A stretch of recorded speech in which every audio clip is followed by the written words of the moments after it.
Hello Kitty! So ayan, for today's video, i-vlog ko yung first day of school ni Isay. So super late upload na nga pala ito kasi ngayon lang ako nagkaroon ng time para mag-edit. So ayan, gumising ako ng maaga, siguro mga 6. Naggumising na ako kasi ang start ng pasok ni Isay is 8 AM.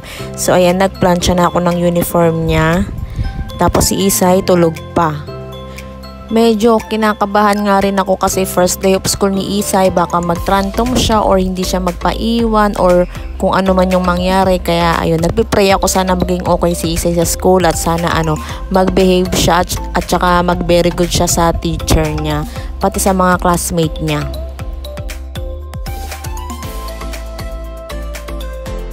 After ko nga palang magplansya ng uniform ni Isay, nag-prepare na rin ako ng kanyang aalmusalin at saka yung babaunin niya sa school. So ayan nga pala is chicken nugget. So ayan, nilagay ko lang siya sa air fryer para mabilis siyang maluto. Pero syempre lulutuin ko yan ng maayos. And ayan, nag-init na rin ako ng mainit na tubig para pag naligo si Isay is ready na, may mainit na tubig na. And syempre ako, kakain din ako, kailangan kong kumain kasi nga pag hinatid ko sa school si Isay is maghihintay din ako ng 2 hours. Kaya kailangan kong kumain para may energy ako tsaka para hindi ako gutumin. So ayan, nag-ano lang ako ng tinapay na may palaman na chocolate. And maya maya nga pala, sinilip ko na nga pala itong chicken nuggets ni Isay kung okay na ba. And ayan, binaligtad ko naman para maluto talaga siya ng maayos.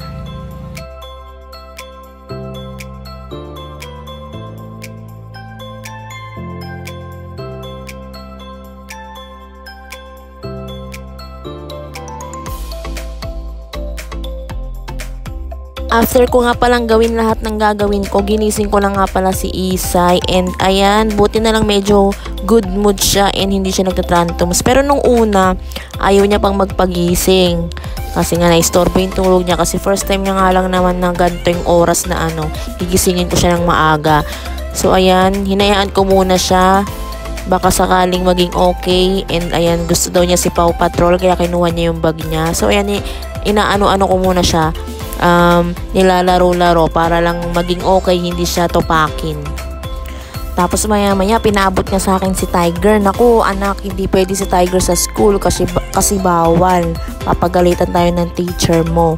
So pag uwi mo na lang anak, dun mo na lang laruin ulit si Tiger. So yakap-yakapin mo na lang muna sa dyan. Tapos pag uwi mo ng school, mag-play na ulit kayo ni Tiger. And ayan, naging okay naman yung pag-uusap namin ni Isay. Kaya napaliguan ko na rin siya and binibihisan ko na nga rin pala siya. And okay naman siya, hindi naman siya nagtrantrums. Kasi minsan kasi kapag ganito, yung bagong paligo ko sa kanya, ang hirap niyang bihisan. Ang hirap talaga, takbo-takbo dyan, takbo-takbo doon. Tapos ang dami niyang gustong hilingin. Kaya hindi kami matapos-tapos talaga. Buti na lang ngayon, medyo okay talaga. Alam nyo, habang pinapanood ko to, parang hindi ko ma-imagine meron akong estudyante. Kasi dati, syempre, iba naman yung life ko dati.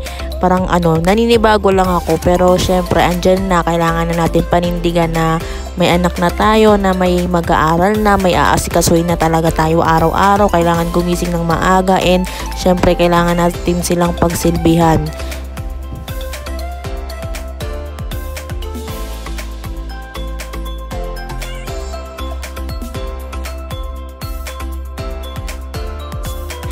After ko nga pala siyang bihisan, dito na tayo sa pagtatali ng kanyang buhok.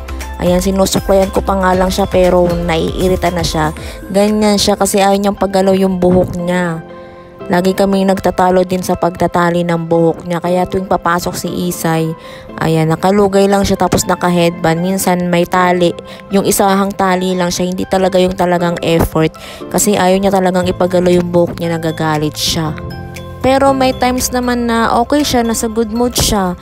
Depende na lang din talaga sa ni Isay, sa gising niya or sa trip niya kung gusto niyang magpatali or ayaw niya. Kaya ayun, masaya ako kapag natatalian ko talaga siya ng maayos kasi ang ganda-ganda niya tingnan.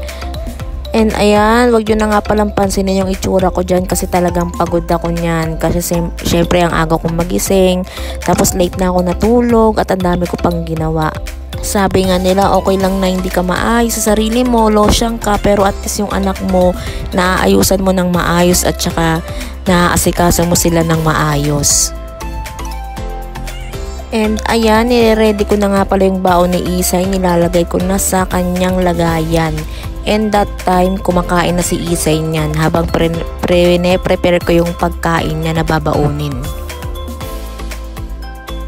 At eto ngang anak ko, nagmamadali na kaya ayan nagpapamedyas na sa akin kahit medyo maaga pa niyan. Ayan, gusto na niyang magmedyas kasi hinihintay na daw siya ni daddy. Kasi hatid sundo siya ni daddy. Kaya ayan, medyo spoiled yan kay daddy kasi lahat ng gusto niyan binibigay nila mami at daddy. Kaya kapag nag-away kami niyan ni Isay, magsusumbong agad yan kila mami at daddy. Tapos sasabihin niya, inaway ko daw siya.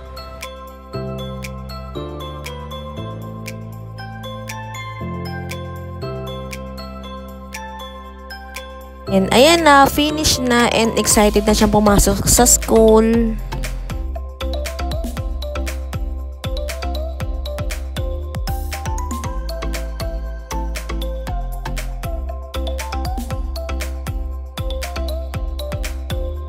And ayan na nga, nandito na nga pala kami sa school ni Isay. And ayan si teacher. Sila pa lang yung nandyan kasi yung iba wala pa. Ang aga kasi namin pumunta, ang aga namin pumasok kasi si Isay excited na.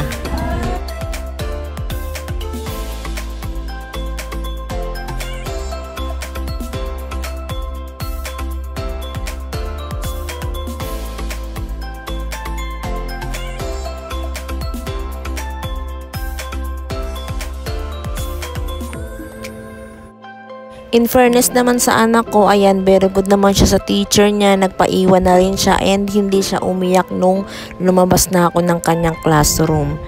So, ayan, nag-enjoy naman siya and super happy niya na nag-i-school na rin siya.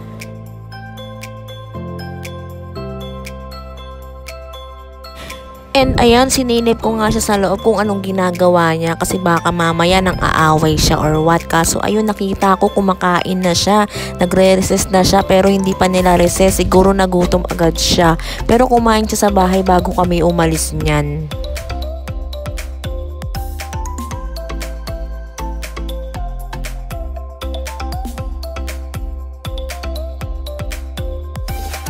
And ayan na nga, labasan na nga pala nila. Pero after nilang lumabas, meron silang picture taking sa may kabilang side dito kasi nga para sa ID nila. And ayun lang, dito ko natatapusin itong video na to. Salamat sa mga tumapos, salamat sa mga nanood. Please like and subscribe po. Thank you po sa mga nanood. And ayan, super happy ni Isay ko sa school niya. Salamat po sa mga tumapos. Bye bye!